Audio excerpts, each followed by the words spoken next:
Welcome back to Coffee House Convos. I've recently been updating my coffee brewing situation. I used to just have, let me just run through my current setup.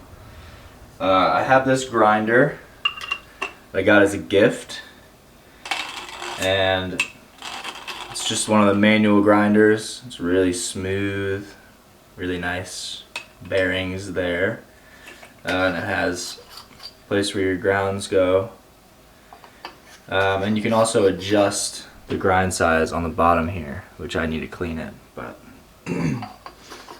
so the newest updates to the coffee setup include this scale, which is made for coffee because it has a timer on it, as well as the measurements, the weighing thing. I have the Chemex type thing.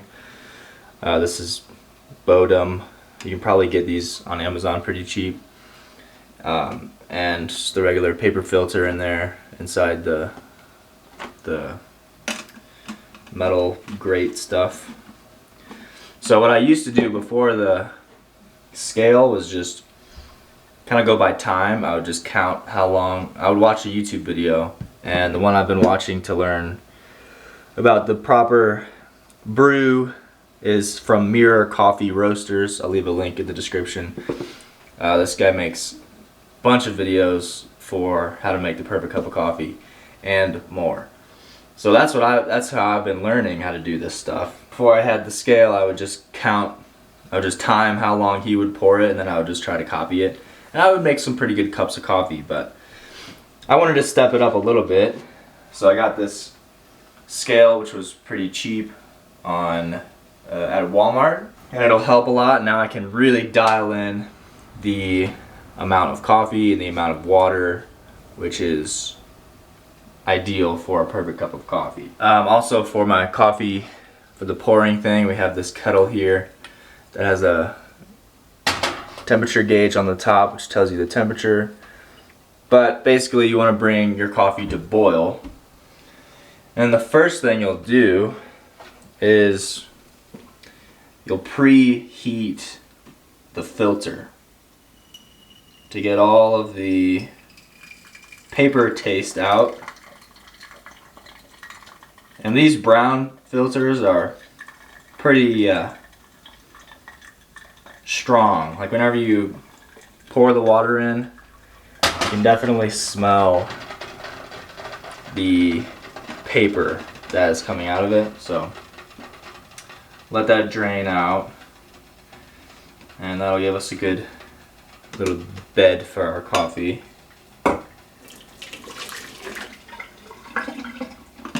Good thing to do, which what I just started doing, is writing the steps down in a notebook, so that way I can just look at the notebook and I don't have to watch a video every time or just memorize it. So from the video that I watched, he says to do 20 grams of coffee with 320 grams of water. I get this Stumptown coffee. It's from Safeway. Oh, it's manual focus. It's probably in wrong focus the whole time. So I usually get this Stumptown coffee. This is the Homestead roast or blend. Candied and milk chocolate is what it says, but it's really good coffee. Whole bean, of course, because I have a grinder. But after I brew this cup, I will talk about another thing that I got that's going to step up my coffee game and allow me to make my own coffee from the start. That's probably pretty obvious, but so I'll put 20 grams of coffee in here. Don't forget to zero out your scale. Alright, perfect. So, got 20 grams of coffee. So now obviously grind that.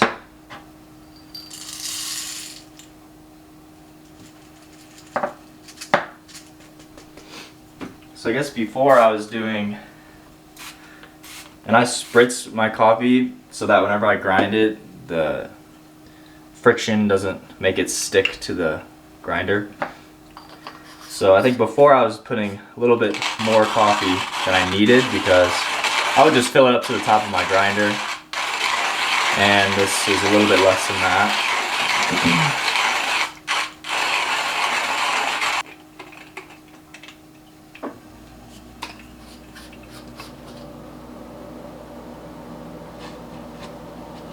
So now I'll level out the coffee once it's in there. And I'll do this over here so you can sort of see. My camera angles aren't the greatest, but you'll be able to see a little bit. So we'll zero it out again. And the first phase will be pouring 50 grams of water into it. So we'll just do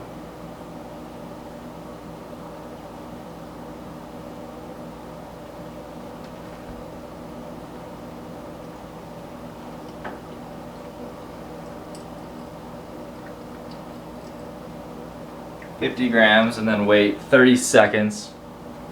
What this does, and I'll let you look at it, you can see the coffee is like bubbling, and that's some of the gases releasing, which will lead to a more flavorful brew.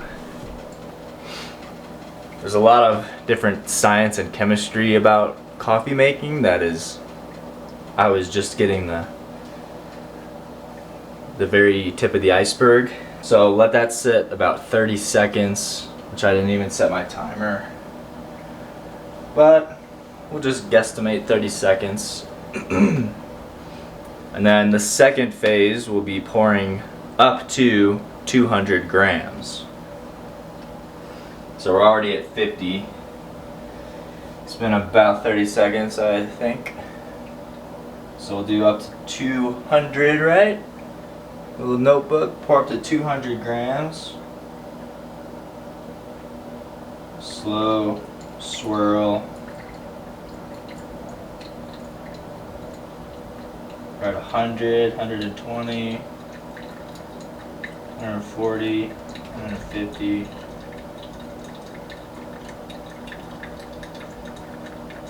200 grams, and then give it a little swirl. And wait about 10 to 15 seconds. And then we'll pour to our final amount, which is 320 grams. And then swirl it again. Let me go to 320. Come on.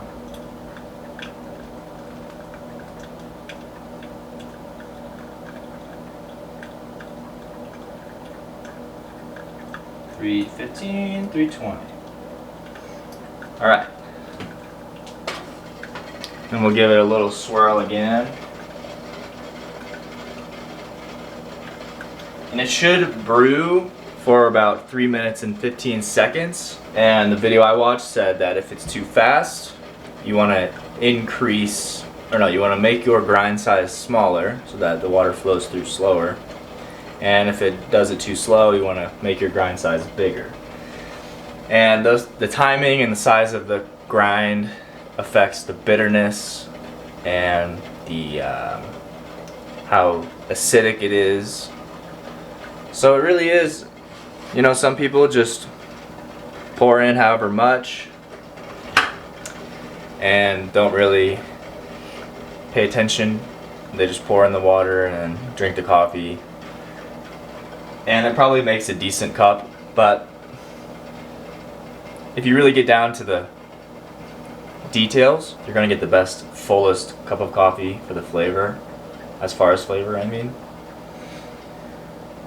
So after this is done brewing, which it's almost done, it was probably less than 3 minutes and 15 seconds, so I should probably decrease my grind size to make it smaller, because that was pretty quick. It was only like probably a minute or something. So I'll adjust that, which luckily is pretty easy for this, or on this little guy. And I'll leave a link to this in the description too. It's really cool to have. Sometimes those electric grinders just they just chop it up and spin it around, and there's really no control over the grind size. The one that I had at home, the one that I had before actually, just an electric one. It has a button on top and there's a blade in there, it just spins. So there's really no control over the grind size. So I moved it 2 notches to the fine side. So next time we'll see if that makes a difference. I think it's about done. I'll get my cup poured and then I'll be right back. Give it a little swirl before we pour.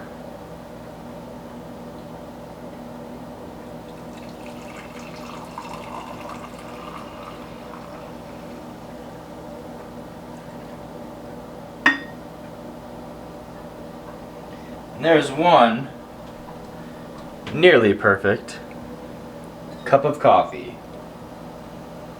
Smells great.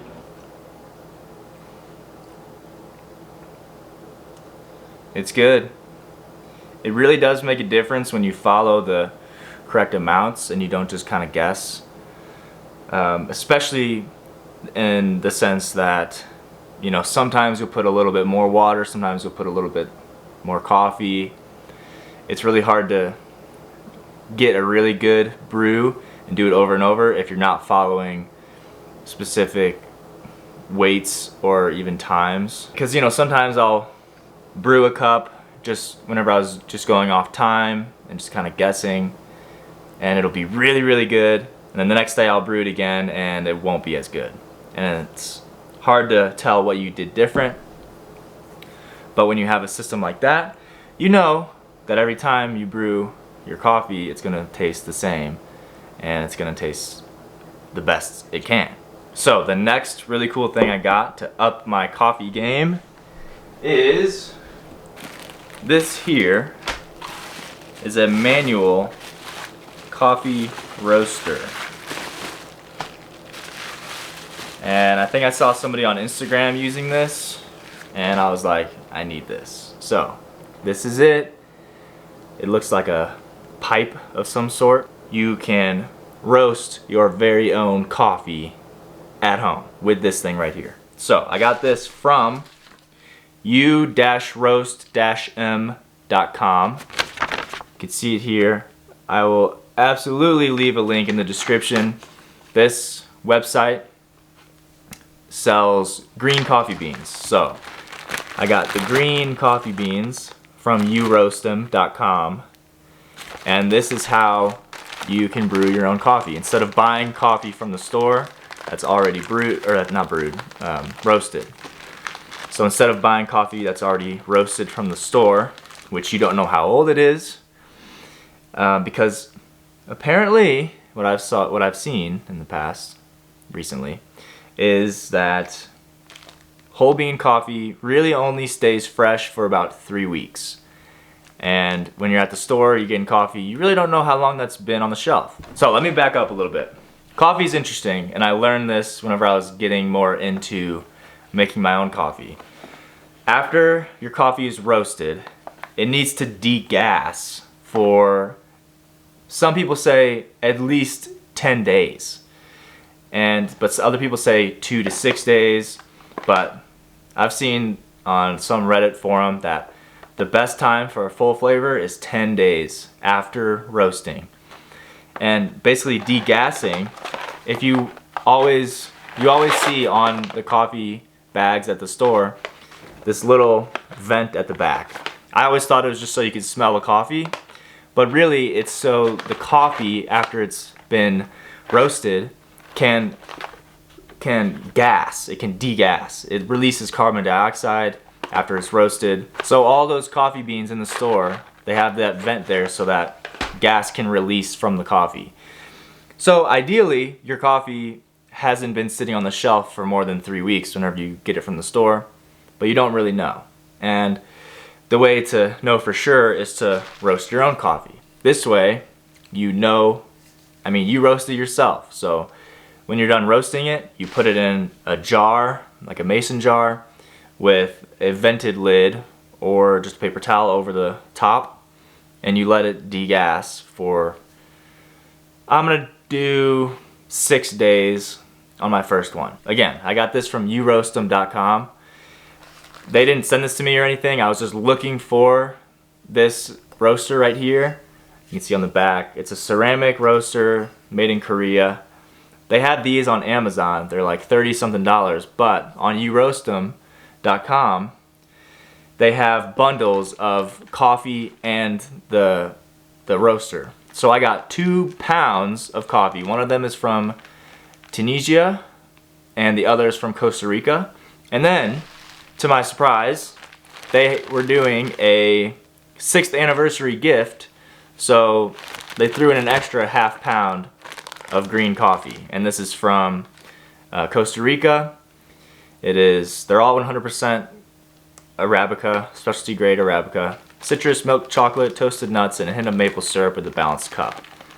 And even better is that when you buy from Eurostem, you get the coffee beans, you get the roaster, you're ready to go to roast your own coffee, and it comes with instructions step by step.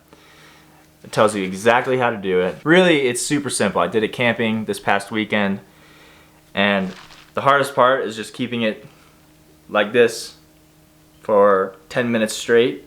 Your arm gets a little tired, but you know, you can switch. And the best way to do it, I think, is over a camp stove because it's a gas flame. Here in the apartment I have an electric stovetop, so it'll probably still work if you put the stovetop all the way up on high, but it also smokes a bit. If it's nice outside, it'll be a fun thing to do outside, and it smells good once it's roasted. So like a gas Coleman stove is what I will be using. But yeah, this is the very beginning of roasting my own coffee, and eventually the goal is to have my own coffee brand. So yeah, I used this roaster already when I was camping. I just let it sit. I made it at like noon on Saturday, and then I let it sit until Sunday morning. So I only let it sit for, you know, less than 24 hours. It was a good cup, I'm not gonna lie. It was a good cup of coffee, but also I didn't bring all my coffee stuff, so I had stuff that I wasn't used to using, but it still tasted really good, and knowing that I roasted it yesterday was pretty awesome. Further, buying green coffee beans is cheaper than buying roasted beans. That might be obvious because you don't have to pay for all the manufacturing of the roasting and all the, you know, warehouse, all that. So you can literally get a pound of green beans for the price that you'd pay for a small bag like this. And that will last you a lot longer, and you can roast it yourself. You can experiment, you can add things to the coffee while you're roasting it if you want. All right, the wind died down enough so that I can do this. Got my roaster there, and of course the coffee, and this little scoop. So you put 3 scoops of coffee into the roaster, and you just do this for about 10 minutes. You start to hear it pop like popcorn, and then about 90 seconds after that, after it's done popping, that'll be a nice medium roast. So I'm gonna go ahead and do that. First, you're supposed to preheat your stove. So I'll get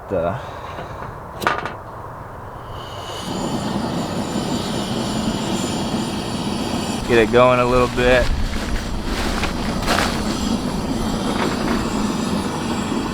Start to preheat that thing.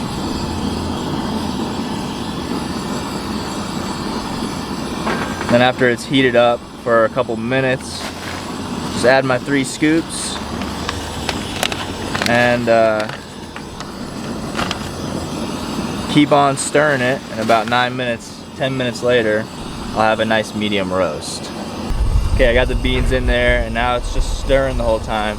It is a little bit windy, but this wind guard, I think, will do the trick. It's been about 10 minutes. You can tell the coffee beans are starting to get darker. I think first crack is very close.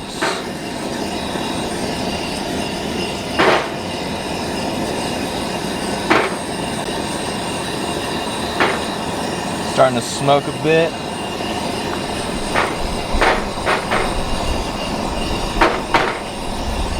Heard some little cracks.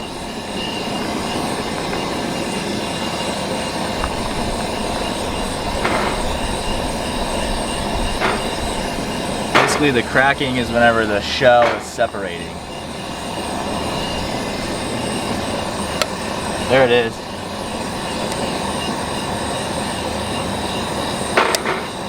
Now it pops like popcorn for a little bit.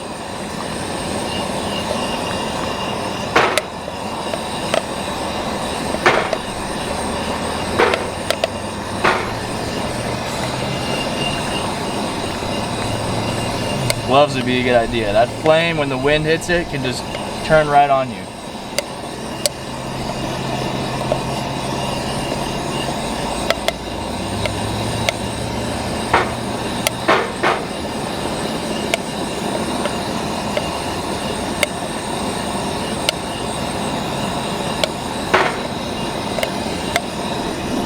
So when this first crack is done, about 90 seconds later it'll be a medium roast.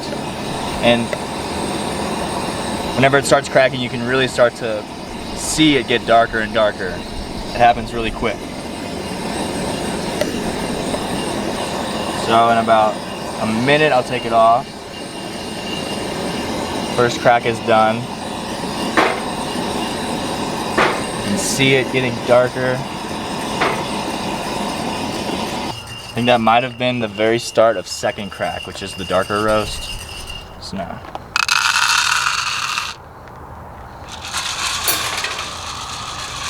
Now you want to cool it down very quickly,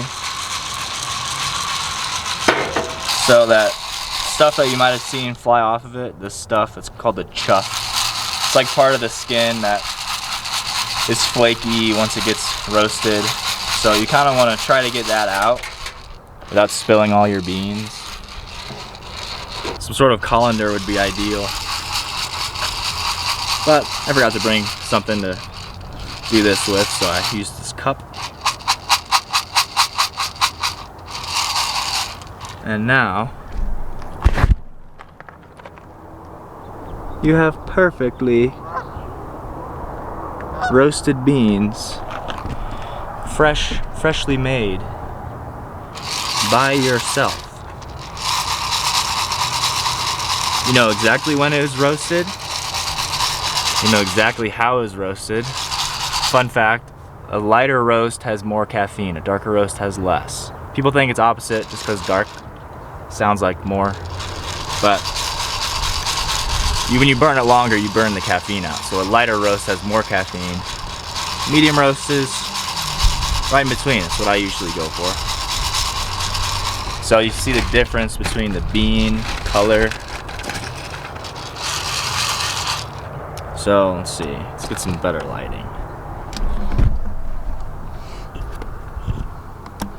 There's the roasted cup. There's the raw beans. Pretty cool. Sneak peek of future videos. Yeah, I have a friend that wants some coffee. So I got my jar dated. That way I know when I roasted it, so I can count 6 days or so. Let's see.